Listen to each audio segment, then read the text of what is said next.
да бъдат първите 4 листенца от клончето на чайния храст. Като вие не можете да слезнете под 1 метър. Значи, може да се поставите, ако 1,50 м, първите 50 см, първите 4 листенца от всяко клонче. Жените, които се занимават с брането на чай, те пък трябва да не пушат, разбира се.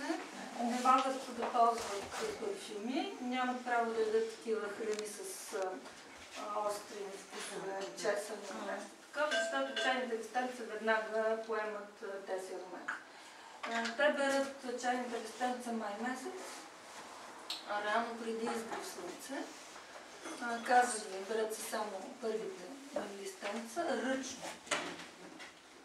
Там не може да се бере машинно. Само в Русия, сега още в Грузия да берат машинно, но тогава качеството на чайните листа е много по-ниско.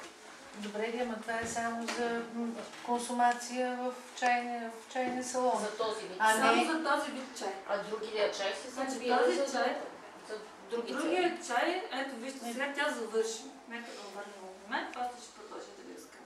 Тъй като тази демонстрация, този начин на приготвяне на чай се казва казари.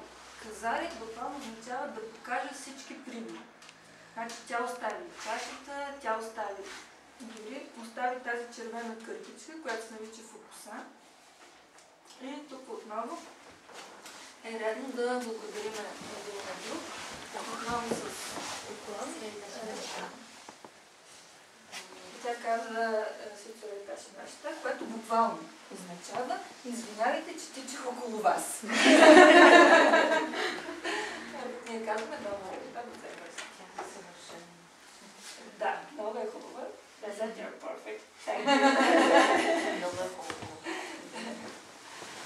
И така, нека да се върнем към чая, защото, както ви казах, това е уникален. Значи, това, за което ви говоря, се отнася само за този чай.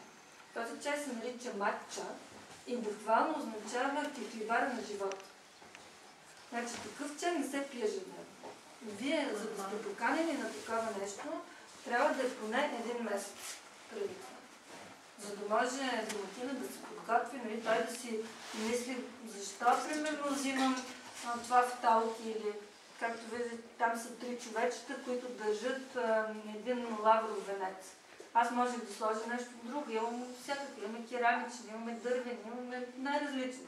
Обаче идеята ми беше отново защо се събираме. Нали, това е нашето обединение, ние сме заедно. Затова съм избрал това в талки.